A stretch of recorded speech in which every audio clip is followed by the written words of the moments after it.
It's 3 a.m. again. Your eyes snap open, not because of a noise, not because of a bad dream, but because your bladder decided now was the time. You lie there hoping it'll pass, but you already know how this ends. You drag yourself out of bed, your sleep shattered, and tomorrow you'll wake up tired and frustrated all over again. If this keeps happening to you, listen closely, because it's not random. It's not just aging, and it's not something you have to live with. In the next few minutes, I'm going to show you a simple 10-minute bedtime routine that helps your body stop waking you up at 3 a.m. to pee naturally starting tonight. Waking up at 3 a.m. to pee feels random and frustrating, but it's actually one of the clear signs that your body internal signals are out of sync rather than something being fundamentally wrong with you. A lot of people quietly accept this as a normal part of getting older or assume it's just something they have to live with. But the truth is your body doesn't wake you up without a reason. It's always responding to information, and in this case, it's responding to a mix of stress signals, muscle tension, hormonal timing, and nervous system activity that hasn't fully powered down for the night. When those systems don't transition smoothly into sleep mode, the bladder often becomes the messenger that pulls you out of rest. Under ideal conditions, your body increases the release of a hormone at night that tells your kidneys to slow down urine production while you sleep. This allows you to stay asleep for longer stretches without needing to empty your bladder. But stress, poor sleep habits, and chronic tension can interfere with that process. When your nervous system stays in a semi-alert state, your body acts like it still needs to be on duty, continuing to produce urine as if it's daytime. The bladder fills faster, pressure builds, and eventually the brain decides waking you up is the safest option. This doesn't mean your bladder is weak or overactive by default. It means the communication loop between your brain and body hasn't shifted fully into nighttime mode. Muscle tension plays a much bigger role here than most people realize. Tight hips, a clenched pelvic floor, and shallow breathing can all irritate the nerves connected to the bladder. Many people unknowingly hold tension in these areas all day, especially when sitting for long periods, dealing with deadlines, or carrying stress. When those muscles don't relax at night, they can send mixed signals that feel like urgency even when the bladder isn't truly full. This creates a cycle where you wake up, go to the bathroom, and reinforce the idea that nighttime equals alertness instead of rest. There's also a mental component that often gets overlooked. If your mind is racing when you go to bed, your body follows. Worrying, scrolling on your phone, or replaying the day keeps your nervous system stimulated. The bladder is extremely sensitive to this kind of stimulation because it is designed to respond quickly to perceived threats or changes in state. When the brain doesn't feel safe enough to fully relax, it keeps monitoring bodily sensation more closely. And even mild pressure can feel urgent enough to wake you up. The important thing to understand is that none of this is permanent or inevitable. These patterns are learned and reinforced over time, which means they can also be unlearned. When you calm the nervous system, release tension, and create consistent signals that it's time to rest, the body adapts. Hormones begin to follow a more natural rhythm. Muscles soften instead of clench, and the bladder stops acting like an alarm clock in the middle of the night. Once the body recognizes that nighttime is truly safe for rest, waking up at 3 a.m. no longer feels necessary. A short, intentional bedtime routine might sound too simple to make a real difference, but it's often the missing link for people who struggle with waking up at night to pee.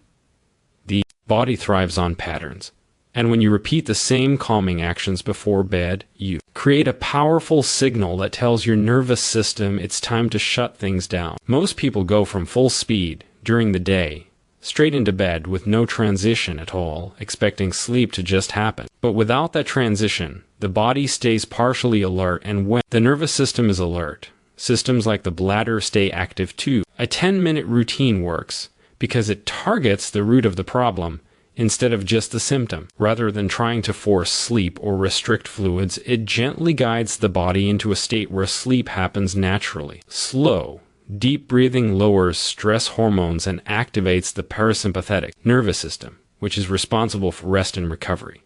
When this system turns on, the body starts prioritizing repair instead of output, and that includes reducing urine production at night. This hormonal shift is subtle, but it's essential for staying asleep. Relaxing the pelvic floor and surrounding muscles is another key piece of why a short routine can be so effective. These muscles are closely connected to bladder control, and when they're tense, they can send signals of urgency even when the bladder isn't full. A consistent routine that includes breathing and gentle relaxation helps retrain the muscles to let go at night, instead of staying clenched from the stresses of the day. Over time, the bladder learns that it doesn't need to be on high alert while you sleep. What makes a routine especially powerful is consistency. Doing the same few calming actions every night creates a conditioned response, similar to how your body might start feeling hungry at the same time each day. After a while, simply beginning the routine can trigger relaxation automatically. Your heart rate slows, your breathing deepens, and your mind starts to quiet down. This predictable wind-down period gives your body the confidence to fully enter sleep mode, instead of hovering between rest and alertness.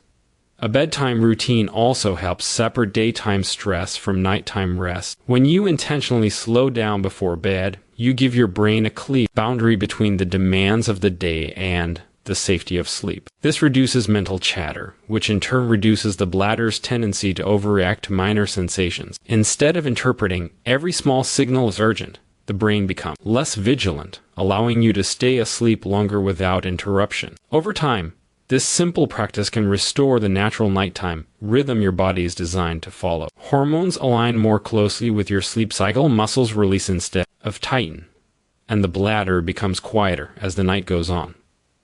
What once felt like an unavoidable 3 a.m. wake-up can gradually fade away, replaced by longer, deeper stretches of uninterrupted sleep that leave you feeling more rested and restored in the morning sleep. Belly breathing and releasing hidden tension can feel almost too gentle to matter. But for the bladder and nervous system, these small shifts can be profound. Most people breathe shallowly into the chest without realizing it, especially when they're stressed, focused, or rushing through the day. This kind of breathing keeps the body in a low-level fight-or-flight state even when you're lying in bed. When the nervous system stays activated like this, the bladder becomes more sensitive and more reactive, interpreting normal pressure as something urgent that needs immediate attention. Belly breathing works because it directly communicates with the nervous system in a way that thinking alone cannot. When you breathe slowly and deeply into the abdomen, you stimulate the vagus nerve, which signals the body to relax and shift into a parasympathetic state. As this happens, heart rate slows, blood pressure drops, and muscle tension begins to release. The bladder is closely tied to this system, so when the body receives the message that it's safe to rest,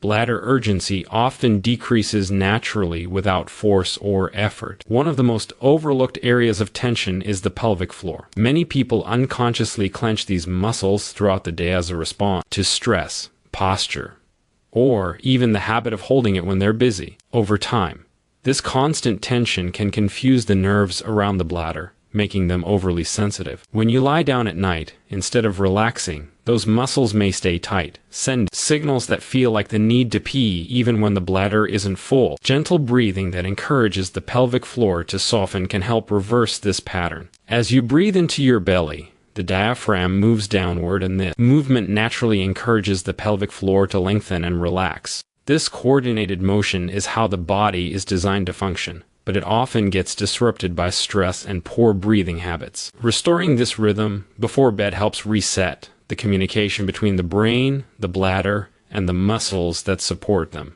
The result is fewer false alarms and a greater sense of calm in the body as you drift into sleep. Releasing tension isn't about forcing muscles to relax or stretching aggressively.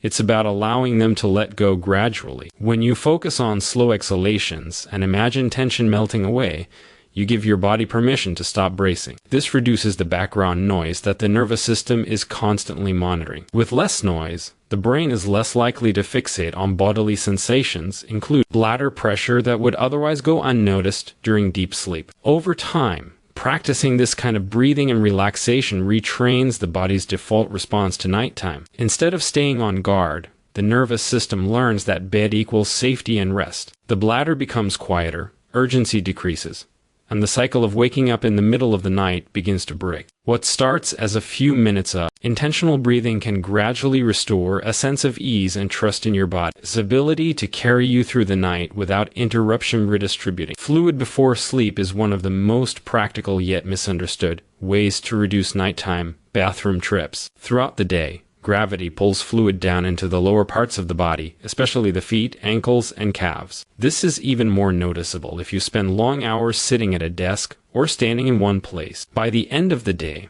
a surprising amount of fluid can be stored in these tissues without you being aware of it. When you finally lie down at night, that fluid doesn't just disappear. It slowly re-enters circulation. As that fluid moves back into the bloodstream, your kidneys begin filtering it. This process increases urine production, often a few hours after you've fallen asleep. That timing is why so many people find themselves waking up around the same time every night, commonly between 2 and 4 in the morning. It's not that the bladder suddenly became overactive, it's responding to a delayed wave of fluid being processed by the body. Understanding this helps remove a lot of frustration and confusion around why nighttime urination feels so predictable. Gently elevating the legs before bed helps address this issue before it disrupts sleep. When you raise your legs slightly, you assist the body in moving that pooled fluid back into circulation earlier while you're still awake. This gives your kidneys a chance to process it before you fall asleep rather than in the middle of the night. Even a couple of minutes can make a noticeable difference, especially when done consistently as part of a nightly routine. This doesn't need to be extreme or uncomfortable. A pillow under the calves or resting your legs against a wall while lying comfortably is enough. Pairing this position with slow breathing enhances the effect, as relaxation improves circulation and lymphatic drainage. Small movement, like gently rotating the ankles or flexing the feet, can also encourage fluid movement without stimulating the nervous system. The goal is to support natural flow, not to force anything. Many people are surprised by how effective this can be because it addresses a mechanical issue rather than a hormonal or psychological one.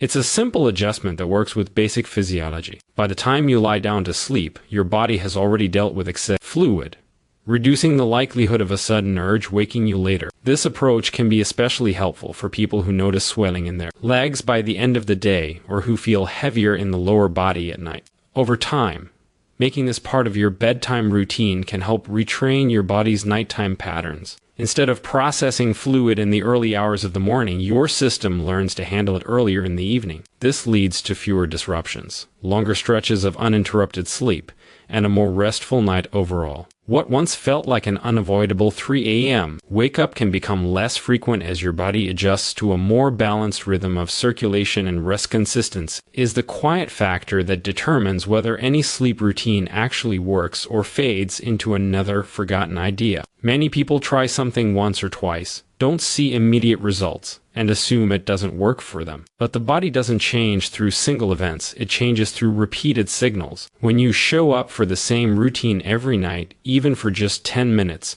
you teach your nervous system what to expect. Over time, this predictability becomes more powerful than any single technique done perfectly one time. The nervous system is always looking for patterns. When bedtime feels different every night, the body stays alert, waiting to see what's coming next. But when the same sequence of calming actions happens consistently, the brain begins to associate those actions with safety and rest. This is how habits form beneath conscious awareness. Eventually, the moment you start your routine, your body begins to relax automatically. Breathing slows, muscles soften, and mental chatter decreases without effort. This is why intensity doesn't matter as much as repetition. You don't need to breathe perfectly, stretch deeply, or meditate for long periods. What matters is that you do something gentle and calming in the same way at roughly the same time each night. This steadiness reassures the body that it doesn't need to stay on guard. As the nervous system settles more easily, systems like the bladder follow suit, becoming less reactive during the night. Consistency also helps break the cycle of anticipation and anxiety around sleep. If you've been waking up at 3 a.m. regularly, your brain may start expecting it, even fearing it. That expectation alone can keep the nervous system alert enough to make it happen again. A reliable routine gives your mind something else to focus on, shifting attention from worry to preparation. Over time, this reduces the mental link between nighttime and interruption, replacing it with a sense of control and trust. As nights of better sleep accumulate, the body starts reinforcing the new pattern on its own. Hormones align more closely with natural sleep rhythms, muscles remember how to relax, and the bladder becomes quieter as the night progresses. These changes may feel subtle at first, but they compound over time. What once required conscious effort gradually becomes automatic, making uninterrupted sleep feel normal again rather than like a rare victory. The real power of consistency is that it removes pressure. You're no longer trying to force sleep or fix your body in one night. Instead, you're gently guiding it back to balance, one evening at a time. With patience and repetition, the routine becomes a signal your body trusts, allowing deeper, more restorative sleep to unfold naturally, night after night.